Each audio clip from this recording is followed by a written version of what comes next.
channel. Please share it with your near and dear.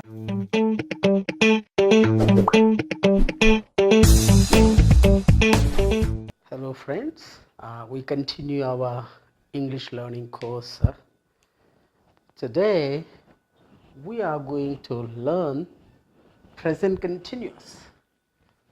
For example, I am reading a book, maybe there. I am walking. I am eating biscuits, maybe. I am playing cricket, may also be there. I am making noise, may also be there. So if you take any of these subjects, you see according to helping verb we have to use. For example, he is reading a book. He is walking now. And in the same way, the dog is eating biscuits. And in the same way, you are playing cricket. Singular, you also, only one person also, you are playing cricket. For many people also, you are playing cricket. We have to use it the same way in the case of you. The students are making noise. The students are making noise. So as per these subjects, we have to choose helping verbs like is, am, are, and then V1 plus ing form should be there, and some extra words if you want to add, you can. Okay, this is the structure of present continuous. Okay, but what are the conditions we use? In what conditions we use a present continuous? When the subject is in the middle of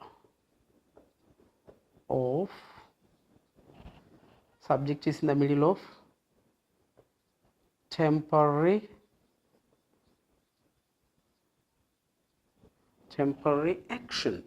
When the subject is in the middle of the temporary action, also we use this one. And planned or arranged near future actions also we use it for. Planned or arranged near future actions. Near future actions we use it for. This structure is used for ongoing actions. Ongoing actions means the activities which are going on at present. For example, I am teaching English.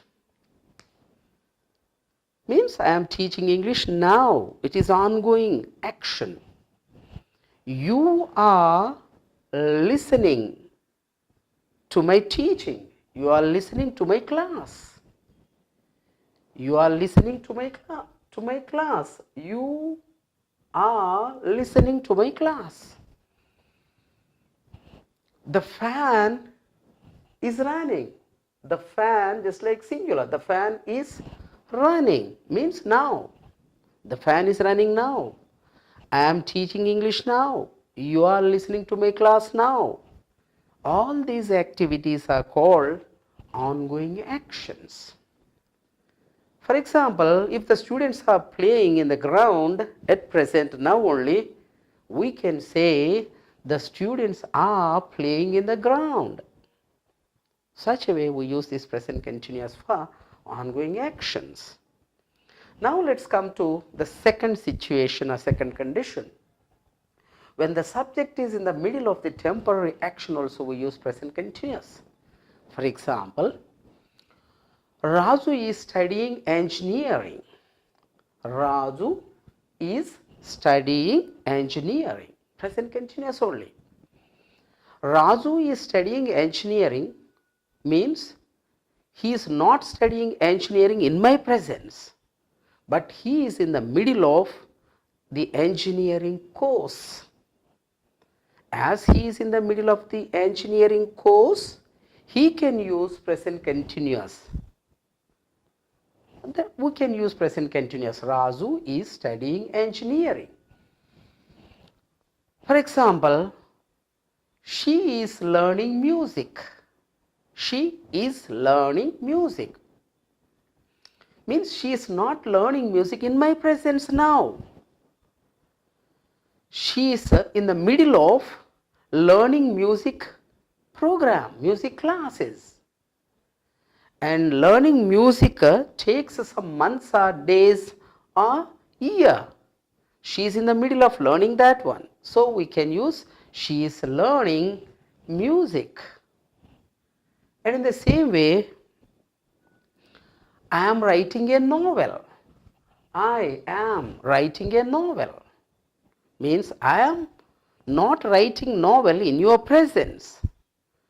I started writing novel really, it takes some more time also.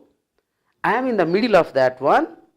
Means I am writing that novel somewhere in a day. Even though I am not writing it at present before you, I can use I am writing a novel. So present continuous can be used when we are in the middle of the temporary action also, even though activity is not going on at present.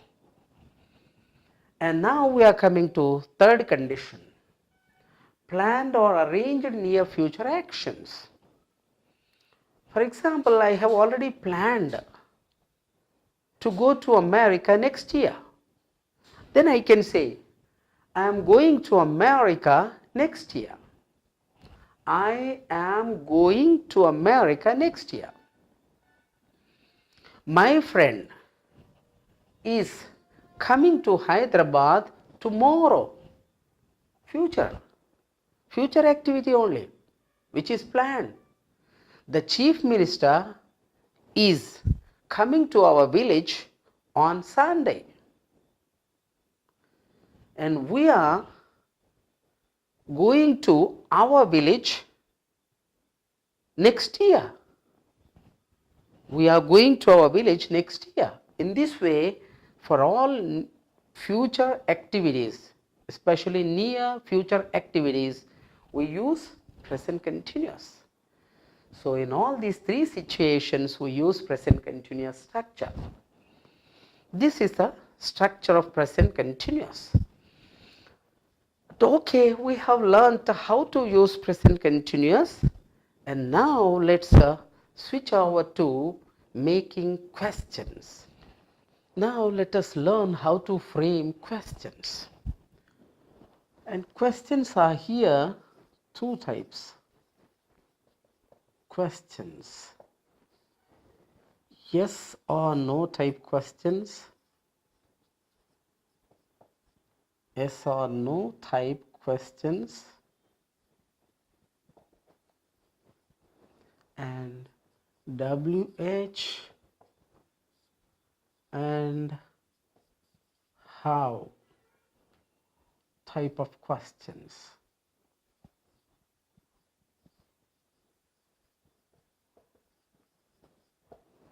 Now let's learn how to frame yes or no type questions, and next WH and how type of questions. WH and how type of questions means the words which begin with WH letters and the words which begin with the HOW. How? For example, why is a WH word for question. Where, when, what, which,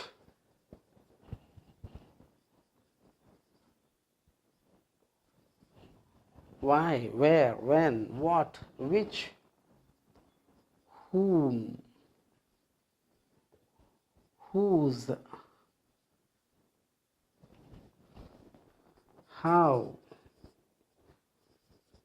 many, etc.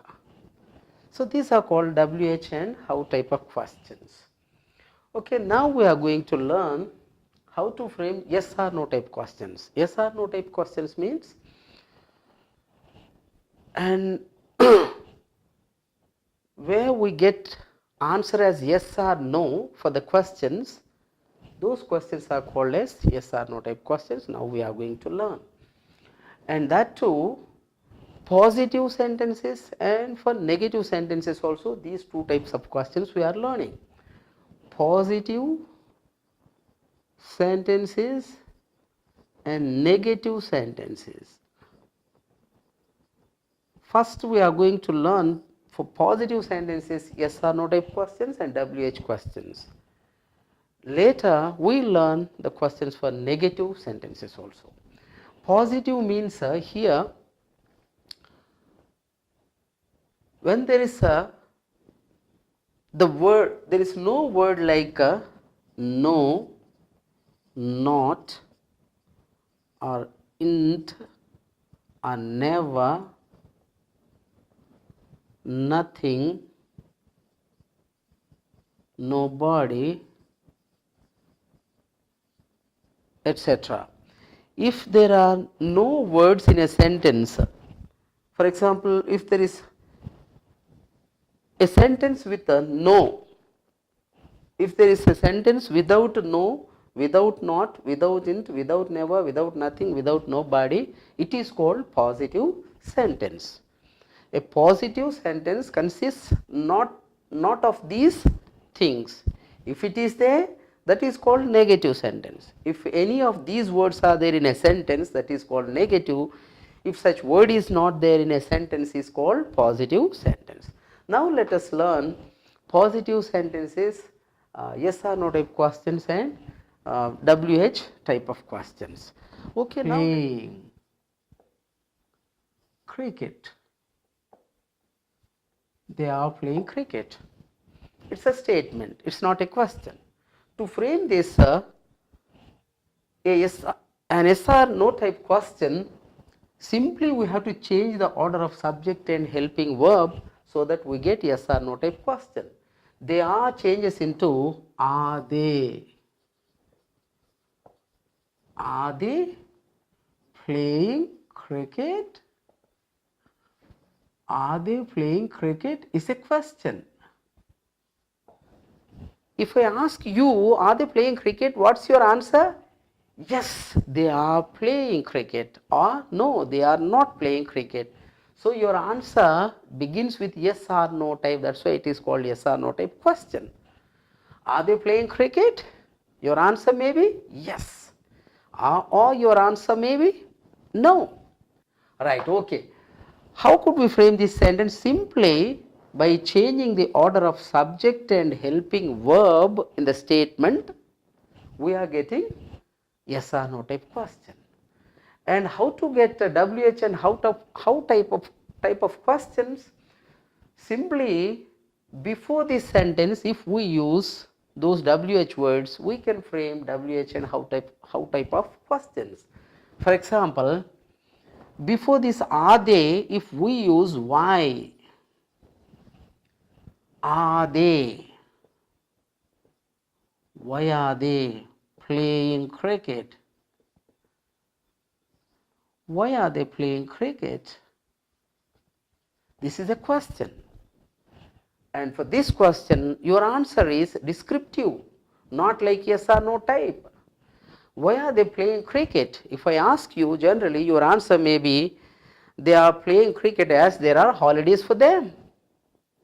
So the answer for this question may be different, unlike in yes or no type. Okay. And not only this one, not only with why, even for example you see where, you can add even where also. Where are they playing cricket? Where are they playing cricket? Why are they playing cricket? For example, if you want to know the time in future, you can ask this question. When are they playing cricket? Your answer may be tomorrow. Your answer may be next Sunday. Like that. Why, where, when? And for example, what game may also be there. What game? You can add what game. What game are they playing? Then we stop cricket. We don't use cricket. What game are they playing? Up to here only we use. And not only that one, you see here why, where, when, which game also. Sometimes what game, which game are they playing? You can use. And in the same way, why, where, when, which, what. For example, what, if you take what are they playing? You can stop it here. What are they playing? Your answer may be cricket. Your answer may be any other game. So like that, here how we are framing these questions simply, when you know the statement, you can easily frame yes or no type questions by changing the order of subject and helping verb, just like they are changes into are they. Are they playing cricket? And before this are they playing cricket, if you use WH and how type of questions, you can find other questions also. For example, if you want to use how also, for example, how are they playing cricket? Whether they are playing cricket well or not also, to know, you can use how are they playing cricket. How also you can add how. So in this way you can frame any question. Let us take one more example also. She is learning music. She is learning music is a statement. So what's the question then? What's the yes or no type question? Simply changing the order. Is she learning? Is she learning music? Is the yes or no type question. And then you can add, for example, what is she, the same. What is she learning? Just we avoid this music. What is she learning? What is she learning? It's a question. And you can add even why also, for example. Why is she learning music? Where is she learning music? You can say where is she learning music? And how is she learning music? You can add. How is she learning music? Whether she is learning music well or not. To know that, you can use how is she learning music. In this way, simply, if you know statement, we can easily frame yes or no type questions by using WH and how type of words before yes or no type questions. You can find WH and how type of questions. This is the same case with all English language. Not only here, even in the coming tenses also, we see such kind of trend. Okay? And now, one thing we have to know, but especially to make questions with who and how many people, especially how many people, to make questions, WH questions with who and how many people, the way is different, not like this. Now, for example, let me take one example here. For example, the first sentence only what we have taken, let us take again now. They are playing cricket is the statement. They are playing cricket. They are playing cricket is the statement. To frame a question with who and how many people, it is special, we have already said. Instead of the subject, if you use who, it becomes a question. They are playing cricket. Instead of they, if you use who are playing cricket.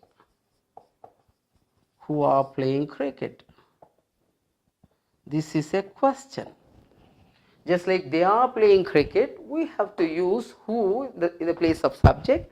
Removing that subject, you find a question. Who are playing cricket?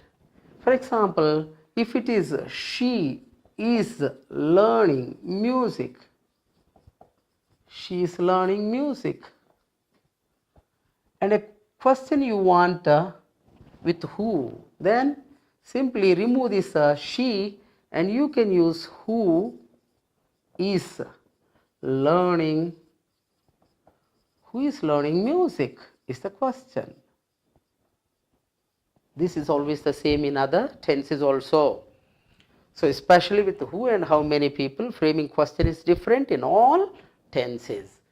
And For example, how many people?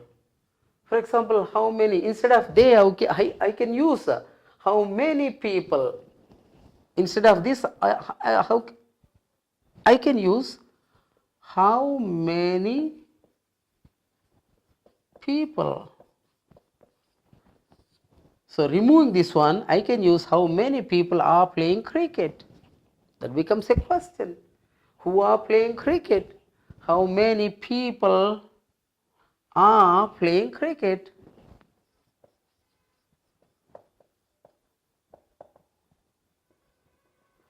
This becomes a question.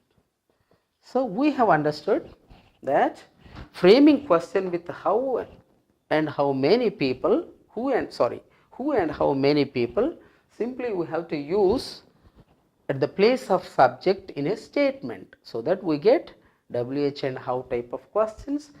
This is not only in present continuous, in all tenses also, in all English language, in every tense also, you find the same trend. Okay, now let us switch over to negative. Negative is also the same.